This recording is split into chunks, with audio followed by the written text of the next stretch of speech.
Hello and welcome to How to Be an Icon. Additions, amendments, extras, and etc. Or E, as it's better known. I'm Jared Jones. I'm, of course, joined by Donna Cameron. Oh my God. Good evening. Good afternoon. Now Hi. Yeah, you're probably wondering, like, where were you last week? What happened? What's been going on? I know you woke up on Wednesday and went, where are they? I'm sure you all did that.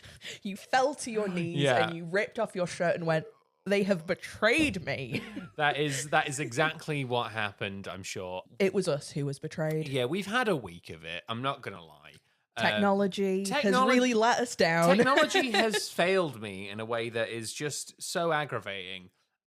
So before we get into any of that, by the way, please follow us on your podcast platform of choice, whether that is Spotify, whether that is Apple Podcasts, or whatever it may be. Please leave us a review as well. 5 stars would be most appreciated. Please do. Would love that. Yeah, and if you want to subscribe to our Patreon as well, it is currently free. You get access to all of our post-show episodes, and also starting next week, or this weekend, I should say, it's going to be our book club. Get ready for back to school, everyone. It's reading time. Exactly. We are going to be doing that this weekend. But yes, so like before, we had the thing of we were like, oh, well, our next episode is going to be on Oasis, and then Hulk Hogan died. So we were like, okay, well, we'll do an episode on him.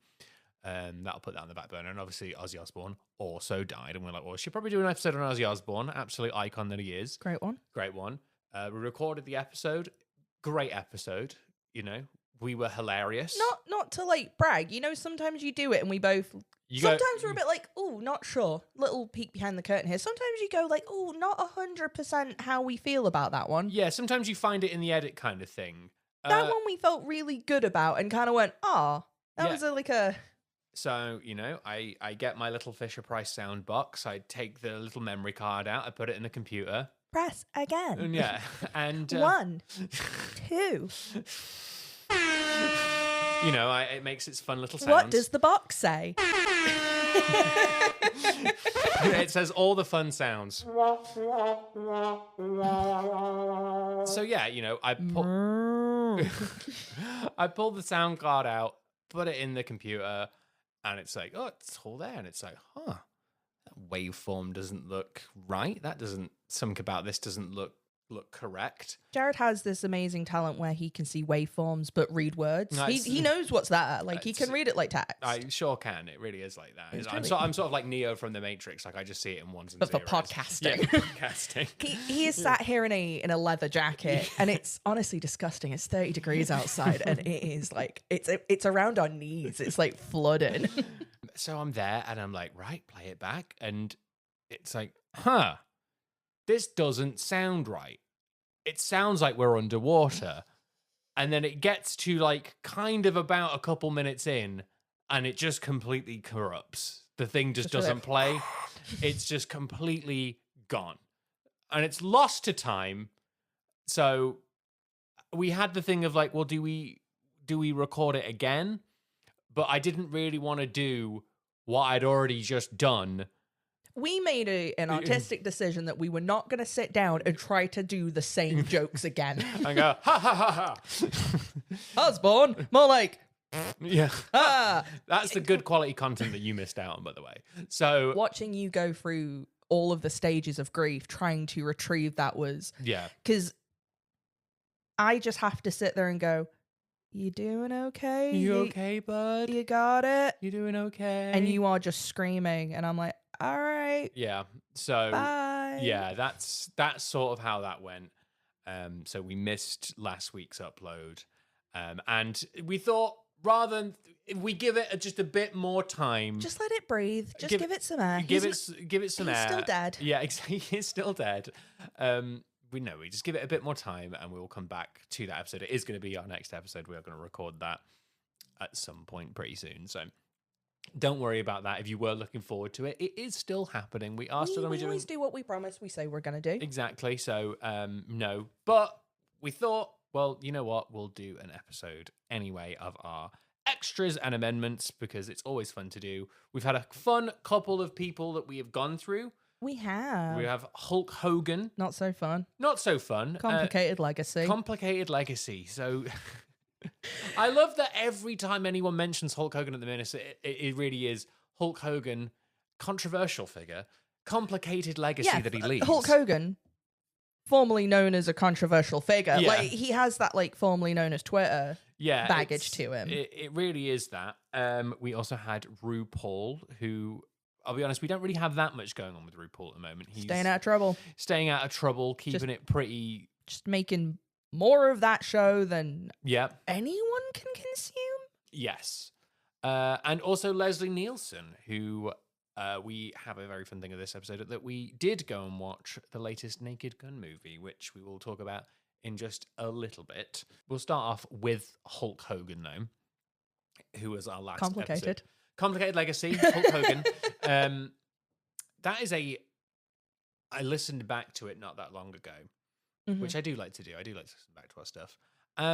We like to QA it. Yes, and we've had I had quite a lot of compliments on that episode because obviously people know that we're both wrestling fans, and a lot of people, I don't know about you, but I've had people reaching out to me being like, how do you feel about it? How do you feel about Hulk Hogan passing away? Like, are you upset? Are you sad? I guess the first thing that has to be understood, wrestlers die really young most of the time. So, like, it's more of a statistical inevitability that they're dead than they're not. Yeah. So, like, weirdly, we have such a low bar of it being like, well, he was a wrestler. He was a wrestler, yeah. You don't stay in that shape, forever and not feel the consequences of it. But one of the things that I really thought about with that episode was that we kind of threw together is not the right word, but it's like we didn't do as much prep as we normally do for the episode because, like, most of the time we spend like 2 weeks sort of going through researching. Sometimes even longer, depending on what we're doing. Depending on what we're doing, we're like, there are some episodes that are coming up in the next couple months that we've put a lot of time into and like putting a lot of like different, I'm playing through a whole video game series at the minute for one of the episodes that's coming up. So emailing who you think it is. Email who. It can only be a couple of people who it's video games. But like we do put a lot of research and time and effort into these things. And it's not that Hulk Hogan, we didn't do that. We did a very, very quick turnaround and what is more reactionary than I think what we usually do. Yes. I think we try to be quite reflective and identify like the moments that really make that person an icon. Yeah. Hulk Hogan, we just kind of went like, what do you remember about Hulk Hogan? Like, what are the things that come to mind immediately? But I think the thing is like, unlike a lot of other wrestlers, I think the thing that about Hulk Hogan, like I said when I was listening back to it, was that pretty much all of that I just remembered. Yeah, that was off the top of your head. That was off the top of my head, and I could really go back and follow his career. And there's not many other wrestlers, even people who I particularly follow a lot more and enjoy their work a lot more. You couldn't plot it as... couldn't plot out, like, for example, CM Punk's career. I couldn't do that. Oh, no, because you'd have to talk about him getting his ass kicked in UFC for a bit. Exactly. There's a and lot... then they'll sue you. And he has a binder about you, and he knows things about you, and you don't know how he knows, but he knows. He knows I share a bank account with my mother. It's... for the record, no, Jared doesn't. No, I don't. I don't share. Please don't. No. But, I couldn't go back and plot, or I'd have to think about it a lot more, I'd say. Hulk Hogan is a man whose most of his career happened before I was born. And most of it is being Hulk Hogan. I could walk you through most of his career pretty much from right at the beginning all the way through to when he, made his last appearance on Monday Night Raw. I could kind of weave my way through all of that. It's very impressive to watch you do it. And I don't think there's anyone else that I could really do that in wrestling. And I don't think there's anyone else that I could really do that with most things, I don't think. Oh, I'd really need to think. But yeah, the first thing I got to was Pastamania. Yeah, it's the most important.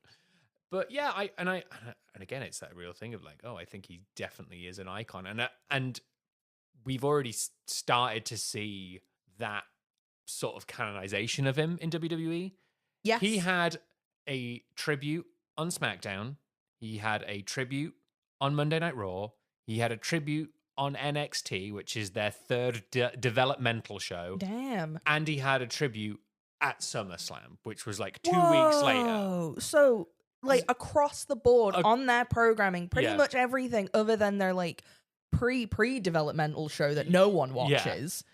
Yeah, every aspect he was, like, they had a memorial for him. Did you also see as well today, Vince McMahon, former CEO of WWE and controversial figure in his own right, has said that he was very annoyed that he was not invited to the 10 Bell Salute or any of the tributes on television. Now, Vince, they're never going to let you anywhere near the building because I feel by now you have some big frightening beard. He does look like some sort of Disney villain. Because his accusations came out, and then he showed up with a Gomez Adams style mustache that is blacker than his hair has ever been. Yeah, he dyed his hair black as well, so it's like he's really... I was calling him El Vince McMahon because he just came in like this bizarre Spanish impression of himself. Like, I didn't know what to do with it. Yeah, but no, he's like really annoyed that he wasn't asked to go along to it. And Vince, it's like, Vince, please. I love the confidence that you thought they would ask. Yeah. It's not even that you requested and they declined. You were sat by the phone going, they're gonna do it, they're gonna call. Any minute now, I'll get the call. Any minute. But wrestlers are, though, the closest we get to teenage girls in that, like, I can't believe you didn't call me. And you're like, well, nobody likes you, Vince. And they're like, oh my God, but like, we were like friends like once. I was telling you this story beforehand, and I have to tell it again because I think it's the funniest thing I've heard in a while.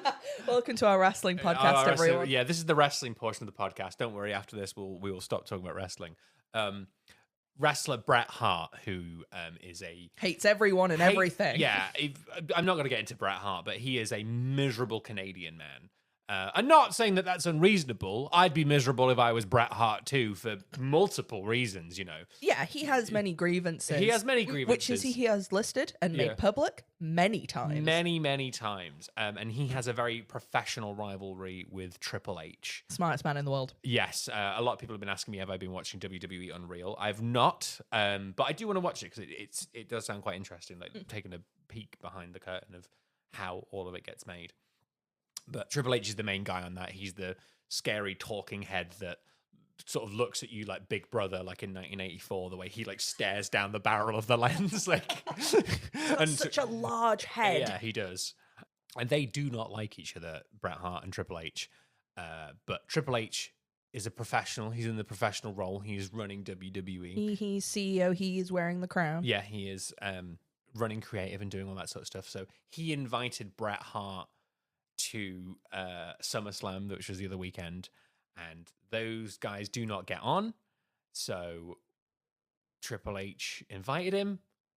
Bret Hart gets there, and they go, "Oh, sorry, Bret, we actually don't have a seat for you. You're gonna have to leave." I mean, you can crouch by the bins if you want. You can hang about, but I'm just really sorry. We just like didn't. I guess it just like didn't. It like slipped my mind. Oh my God! Like I'm so. How did he approach it? Was it just like we don't have a chair for you, Brett, or is it like oh my God, I'm such like a klutz. That's so silly of me. Do we have one?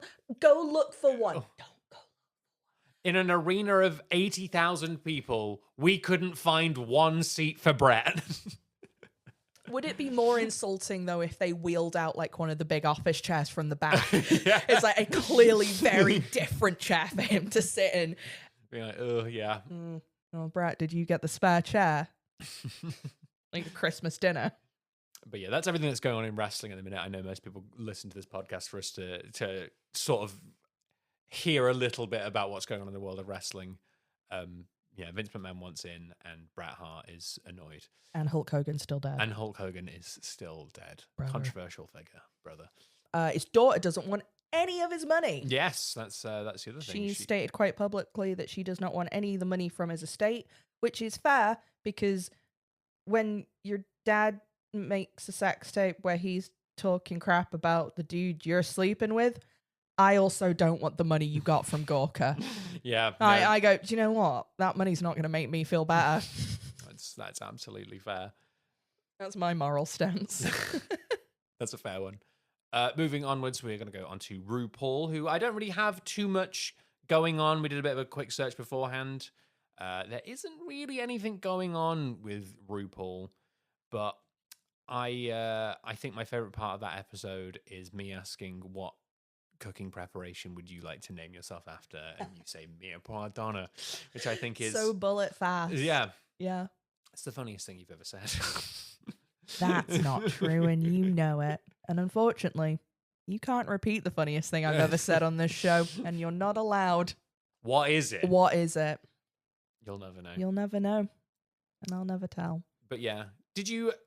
Because RuPaul, I know, is someone who, before doing the episode, you didn't really have too much of an opinion on.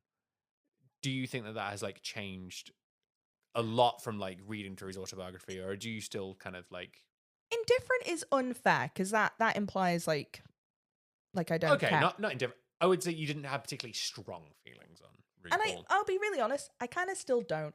It is a very, very like interesting life and perspective to look at. Yeah. I'm never gonna watch Drag Race. No. I will, however, I'm forever grateful for any time I get a clip of Jinx Monsoon in my life. Thank you for that. I think that's the biggest kind of benefit I've gotten. What a gift. What a gift like, that really is. That has done a lot for me recently. Before we move on to our final piece of going and looking back at what episodes that we've done, which will be us talking about the Naked Gun reboot, which was really, really good. Mm-hmm. Obviously, we like to look back at other people who may have been doing stuff. Oscar Wilde, still not. I'm really hoping for his next album to drop and it to be like, but that's not quite happened. But we have had a big story with one of our previous icons. Nino, we have got an update. Katy Perry, she's done it again, everyone. It's gone to space. She's going to the stars. She's landing among the stars, I should say. Getting involved with Canadian politician Justin Trudeau. So I see a lot of discourse of people being like, it is so weird that Katy Perry got with Russell Brand. And I have for years gone, have you seen every dude she's ever dated is as weird as Because let's not pretend Orlando Bloom's a normal dude. He got like massively exposed by hanging out with Charlie Sheen and a bunch of hookers, and we all pretend that didn't happen. Look, his favorite thing to do in his downtime is think of roles for him and his friends and minorities and women could all play, you know? That's what he does in his spare time. So, you know, like, who are you to judge? That has the same energy as we live not too far away from a Tesla garage. Yes. And they have these promotional ones that crack me up because it's like Tesla for women, Tesla for LGBT, Black Lives Matter, Tesla. There is every single possible thing you could imagine. And my favorite one is just man Tesla. It's just Tesla for men. Just feel like that's an oxymoron. I just thought. Right. That's why it always gets me. And it's just a blue car. Yeah.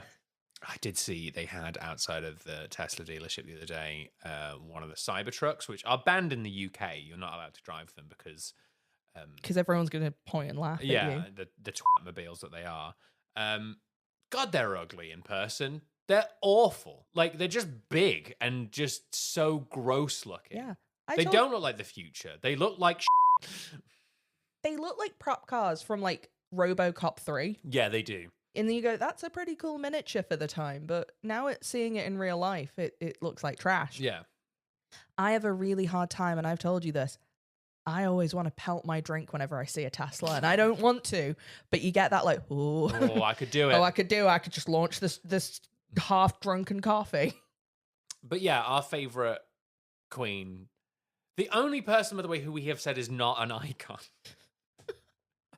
which I feel like maybe that should be the stance that we take. That everyone else we cover we consider an icon, except for Katy Perry. The problem is, someone eventually someone eventually will come along that has to go sit with Katy Perry because we said no one was ever going to be more racist than Coco Chanel, and then DW was like, yeah, it's true. Hi, sorry, I did bring racism. It's true.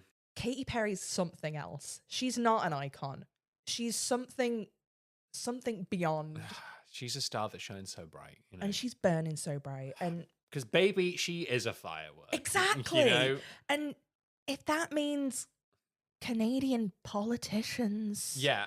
By the way, I know we have quite a few Canadian listeners who listen to our show. Can you please let us know, is this a big story in Canada? Yeah, does anyone care about this? Is this a big deal that Katy Perry is linked with Are Justin you all Trudeau? sat there going, oh, this is kind of weird? Because I guess the closest we got was going, sorry, one of the royal families with the woman from Suits. I think it's a very Canadian version of John F. Kennedy and Marilyn Monroe. But will it end the same? Yeah, well, no. No, it won't. That would imply that people care what Katy Perry has to say, the secrets that she may spill. What do you know, Katie? And she's like, I don't know. Numbers. Is that math? But yeah, most talked about person on the show is consistently Katy Perry. And join us next week for our next Katy Perry update. I'm sure there will be one. She has also said that she has no intention of being friends with Orlando Bloom in future. Oh, well, there we go. And he's gone, oh, sorry, I can't hear you over all the boobs I'm motorboating. At Jeff Bezos' wedding. Yeah, that's so cool, guys. That's so cool. Aren't you all just like the coolest? Before we get into our review of The Naked Gun, I just want to give a shout out to some of our iconic listeners who have been listening along, who have been reviewing on Apple Podcasts. Thank you very much. From Your Limp Noodle, this podcast has got me through my last few night shifts. I love it when people make learning new things super easy and enjoyable, and you guys are smashing it. Excited to see who else you cover. Oh, we're going to cover loads of things. Thank you. My point here is, it sounds like an insult. Oh, we got it from your limp noodle. You limp noodle. Sounds like a Slap captain. nuts. Exactly. Going from this bozo. But no, thank you very much. And if you would like to get your review read out or any of your comments, please leave them down below on Spotify. There is a comment section. We'd really appreciate it if you could leave us one there. And also, while you're at it, a 5-star review. And like I say, please follow us on Patreon if you subscribe to us over there. It is free. You do not have to pay a dime yet, but you get access to our post show where we go through all of our fun, more looser kind of episodes, like talking about how we found it, some other little insights and chit chat, quite similar to this. I would also like to make a very big shout out to Casey Lee, Nikki, and Ailey. You guys are awesome. Thank you so much. Thank you very, very much. You know what you did. You know what you did. You know what you bloody did. You. But yeah, moving into it, I want to talk about recommendations. Leslie Nielsen was the thing that I was going to talk about. You recommend Leslie Nielsen? I recommend Leslie Nielsen because I did watch all of the Naked Gun movies to do that episode, and they are great. Obviously, Leslie Nielsen, unfortunately passed away in 2010. So his output's been like pretty low actually, and like that's not how you stay relevant. No, it's not good for the algorithm. But I would 110% recommend you go see the newest Naked Gun movie because it's so funny. It's a film. It's a real film. It's such a good, comedy film. It is a comedy film in the most purest sense. And it's like, there is a joke every second.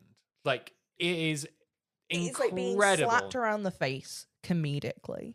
There's so many jokes that you like. There's so many that you don't see. There's so many that you do not realize until after the fact. There are so many of them that you go, oh, God damn it. There are things that are established very early that pay off. There's every kind of gag that you could possibly imagine. Yeah. And it is done with a confidence and a mastery that we've not seen in comedy. No one is winking at the camera. No one is rolling their eyes and being like, oh, isn't this dumb? No. It has, I watched an interview with Liam Neeson about this, and he said it was one of the things that he did take, unfortunately not from our episode, but from what Leslie Nielsen said. Are you telling me he doesn't listen? Yeah, I know. I've been sending it to him for weeks.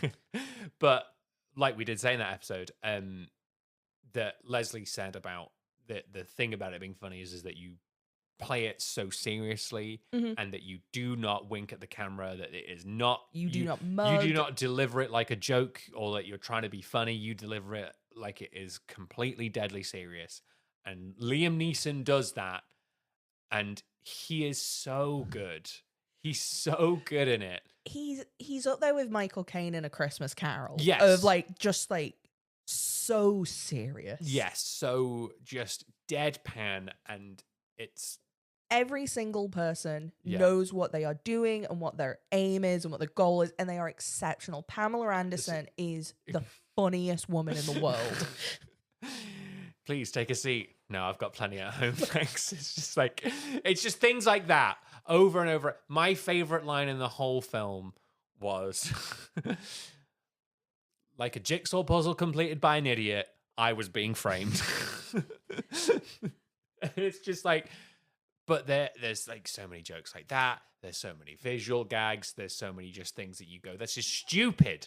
There is a joke in that you heard me laugh at so hard that I couldn't catch my breath. Yeah. There is, when you watch it, contact me and I'll tell you which one it is. But there is some of the funniest jokes I've seen in such a long time. And it just felt so good. Yeah, and I think I can't recommend it enough, if nothing else, because I just want more pure comedies in cinema. Like, we just don't get many of them, and whenever we do get comedies, it's like, it's an action comedy, it's a superhero comedy, it's a X comedy. Like, the comedy is always like the smaller part of it. I want mid-level movies to be back. Oh, I think. 100%. Of like, it was 90 minutes. It's not a franchise. I haven't had to watch a billion other things to get it. And like, yeah, obviously it is a reboot of an older thing, but we have room for that sort of thing. Yeah. It's not the 900th Naked Gun movie. We're not going, oh my God, this again. Yeah. No, everyone absolutely... It didn't cost $1 billion, and Liam Neeson wasn't like in character for 8 months. It was a simple Anderson movie. didn't lose a toe. Like, we just didn't have all of like this insane garbage. No one's talking about feminism. They are talking about love. They are talking about love, because obviously the other big part of this movie, which I wonder if, because originally it was meant to go to streaming, I wonder if the Liam Neeson, Pamela Anderson, because they got together, they are now a couple, and they are so cute together. I realize that's patronizing and parasocial for two older people, but you go, oh, you really like each other. I think the thing is that it does come across on screen that they do have great chemistry together. Yes, they do. And, it's not surprising that when you see it that you go, oh yeah, you find out that they're dating afterwards. You go, yeah, I can absolutely see that, because they really do seem to like bounce off of each other very, very well. If you want to watch a cast of people having the most fun you've seen in a film, they're enjoying being in it so much as well. They really are. And it's absolutely fabulous. And I think it's just as good as the other previous Naked Gun movies. Yeah. And also, I know we said we weren't going to talk about wrestling, but there are 2 wrestlers in there. One of which is a real jump scare of like, what are you doing here? One I hated, one I loved. And one that was so funny. And I'm not going to spoil it, because it's genuinely just... It's probably the thing that gave me the biggest laugh in the movie, was just this person and just showing up. And cannot recommend it enough. It's like such a perfect 90-minute movie. It's dead easy, it's dead fun, and I'm really glad that we did the episode on Leslie Nielsen beforehand, because it's like going back and like looking back at like some of those like parody movies that he was in, like Airplane, like The Naked Gun, like all that sort of stuff.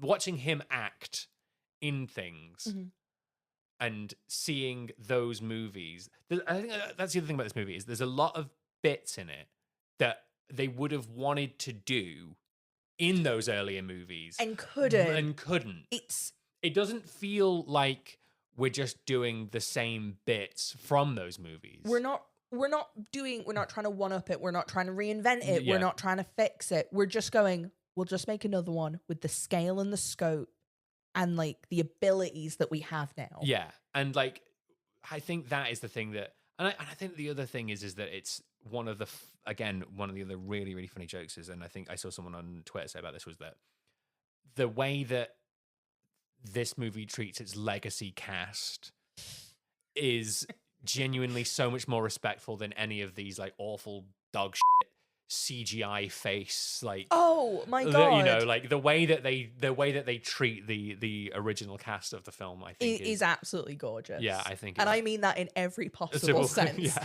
because there's a little, you see your favorite boy in there. You sure do, and yeah, you get jump scared every time, but oh god, it's you. God. Okay, annoyed Berg. Yeah. But no, I absolutely loved it. I cannot recommend it enough. But yeah, that is The Naked Gun. It's still in cinemas. Please go and see it.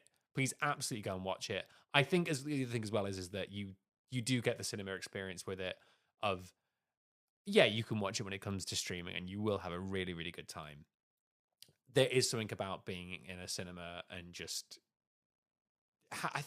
It's always the thing with like cinema experiences, like where you have to. I love it so much. Where you're like paying attention and you get that like first time experience of it. It's not the same when you watch a film for the first time at home, I don't think.